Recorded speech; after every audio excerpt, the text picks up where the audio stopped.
বন্ধুরা, আজকে নিয়ে এসেছি মোচার ঘন্ট চিংড়ি মাছ দিয়ে। তার জন্য আমার লাগবে সিদ্ধ করে রাখা নুন হলুদ দিয়ে মোচা, চিংড়ি মাছ, জিরে গুঁড়ো, হলুদ গুঁড়ো, কুচিয়ে রাখা আলু আর কাঁচা লঙ্কা আর লবণ, আর নামানোর আগে ঘি আর গরম মশলার গুঁড়ো। আজকের রান্নাতে এইটুকুই লাগবে। তাহলে চলুন রান্নাটা শুরু করি। তেল গরম হয়ে গেছে কড়াইতে বন্ধুরা। ফোড়নে দিয়ে দেব তেজপাতা আর শুকনো লঙ্কা, আর দেব জিরে, গোটা জিরে ফোড়ন। ফোড়নটা হয়ে গেছে, এইবার এর মধ্যে দিয়ে দেব কেটে রাখা আলু আর কাঁচা লঙ্কা।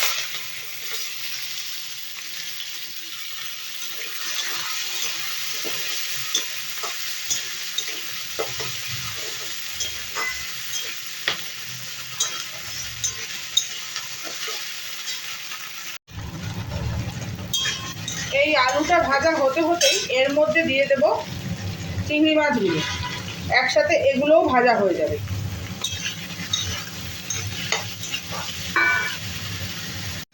যেহেতু মোচার সেদ্ধর মধ্যেও লবণ দেওয়া আছে, চিংড়ি মাছেও লবণ মাখানো ছিল, তাই সামান্য লবণ দিয়ে দেব।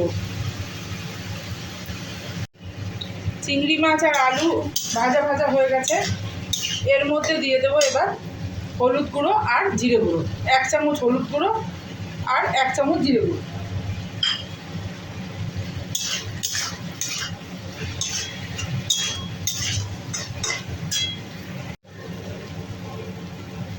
এইবার সিদ্ধ করে রাখা মোচাটা ভালো করে চটকে নিয়েছি, ঠান্ডা হয়ে যাওয়ার পরে ভালো করে চটকে নিয়েছি।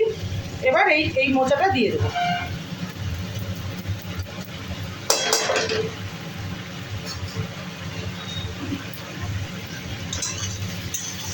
এবার এই মোচার সাথে চিংড়ি মাছ, আলু, মশলা ভালো করে কষিয়ে দেবো।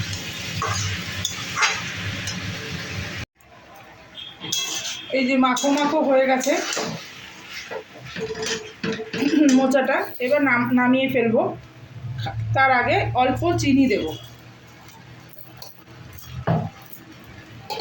আর দেব সামান্য গরম মশলা।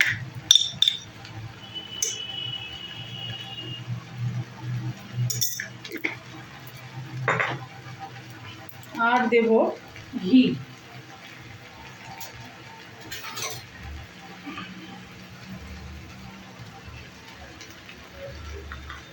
এক চামচ ঘি। ব্যাস, এই দিয়ে নামিয়ে ফেলব। হয়ে গেল আমার চিংড়ি মাছ দিয়ে মোচার ঘন্ট। বন্ধুরা, আপনাদের কেমন লাগলো একটু জানাবেন। খুব ভালো লাগে খেতে। যদি আমার এই রান্না আপনাদের ভালো লেগে থাকে তাহলে একটা লাইক, শেয়ার এবং কমেন্ট করে আমার পাশে থাকবেন এবং আমার চ্যানেলটা সাবস্ক্রাইব করবেন।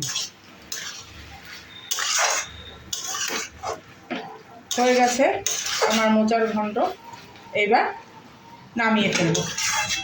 আজকে তাহলে এই পর্যন্তই থাক, আরেকদিন আসবো অন্য কোনো রান্না নিয়ে।